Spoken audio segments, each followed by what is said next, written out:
Hi, this is Saul, your online maths mentor. In this episode, I'm going to be going through with you the third type of mathematical induction type problem that you might encounter, and that is the inequality. Okay, so we're going to be looking at that, and a typical problem that you might see is written up on the board. So it says prove 3 to the power of n is greater than or equal to 1 plus 2n, and prove that that is true for all positive integers of n. Okay, and of course, when you do any sort of mathematical induction problem, you follow this 3-step format. Okay, the step 1 is to show that it's true for your first term, which is n is equal to 1.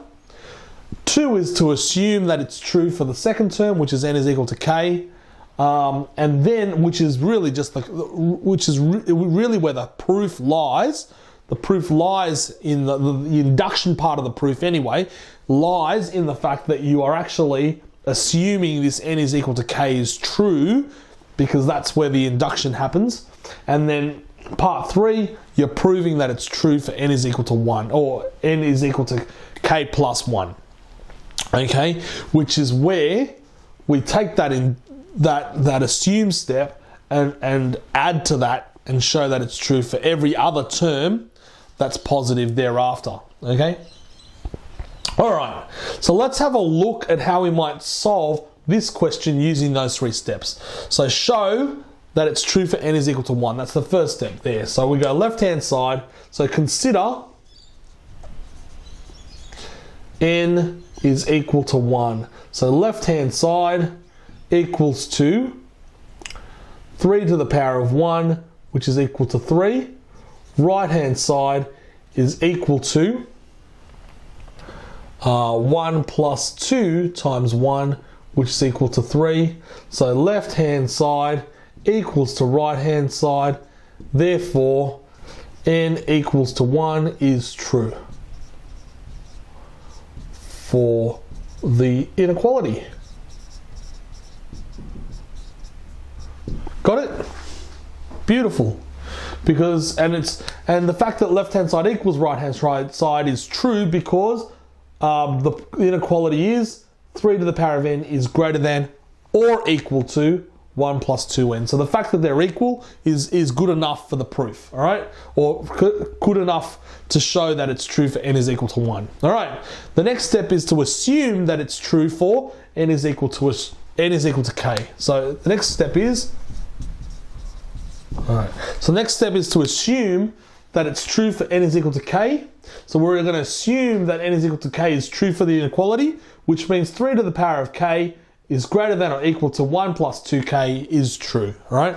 Now, a lot of people get hung up on the fact that why do you make n equal to another pronumeral? Okay. So what we're trying to demonstrate here is that n is the set of all numbers that it's true for. All right, and k is part of that set. Okay, k is another number that's part of all those numbers. So we're actually going to choose another number, k, and assume that that fits inside the set of all numbers that n is equal to. Does that make sense? All right, so that's why that's why you actually assume that n is equal to k, right?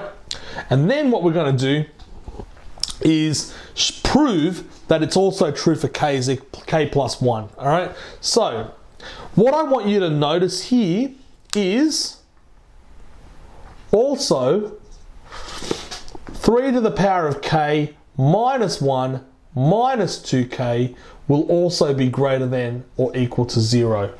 Yes, is true. And the reason why that is we've taken this part of the inequality and brought it over to the other side. Does that make sense? All right. And that's going to help us with the next part of the proof. All right. So the next step is to prove that it's true for n is equal to k plus 1. So here's what we do. We say consider n is equal to k plus 1. I might come around this side and help us consider it. All right, so that means 3k plus 1 minus 1 lots of minus 2k plus 1. All right. So what we've done is we've taken this particular bit, right, and instead of using k, we've substituted k plus 1 in. Does that make sense? All right. At this stage, this is not greater than or less than anything at this stage. We're just going to consider that to be, and see where it takes us, okay? So, 3 to the power of k plus 1 is equal to 3 to the power of 3 times 3 to the power of k, yes, minus 1 minus 2k minus 2, yes? Now, what we want to do is show that this, or what we want to do is prove this from that, all right? So in other words, we want to create this part over here. So what we've got is 3 outside of 3 to the power of k minus 1 minus 2k, and we've added that bit in. So what I might do is I might get a red pen and add the bit that we added in. So hold on a second. So the bit that we added in is this.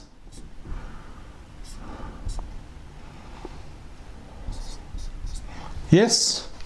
Now, this bit we're going to bring down here, and that's going to be minus 3 minus 2k. And because we added this bit here, what we need to do is counteract that by taking it away. Now, if you've got a minus 1 and a minus 2k, right, to counteract that, we need to add, right? So basically, we're going to add 1 and we're going to add 2k, but it's not just one lot of those, we've got to add 3 lots of those. Does that make sense? And then that basically ends up being no different to this. Got it? So what I'm saying is that's equal to that, which is equal to that.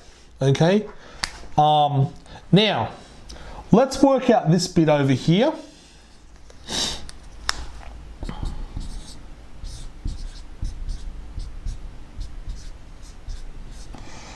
Alright, so that basically ends up being minus 3 minus 2k plus 3 plus 6k.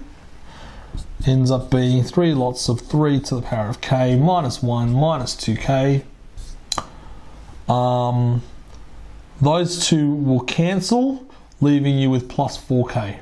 Now, here's what I want you to see. This bit is already greater than 0. Do you see that? Why is that bit greater than 0? Because we assumed that that would be greater than 0 in the previous step.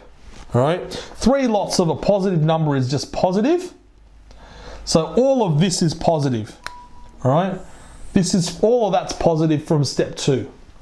The other thing that we know is that is also going to be positive because k we want is positive, because we want to try and prove that it's true for all positive integers of n, right? And we're going to say that k is part of n, all right?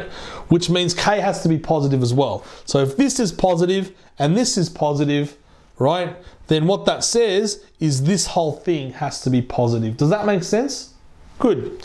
So therefore, 3 outside of 3k minus 1 minus 2k plus 4k is greater than or equal to 0 because, right, because 3k minus 1 minus 2k and 4k are both positive. Therefore, the inequality 3 to the power of n is greater than or equal to 1 plus 2n is true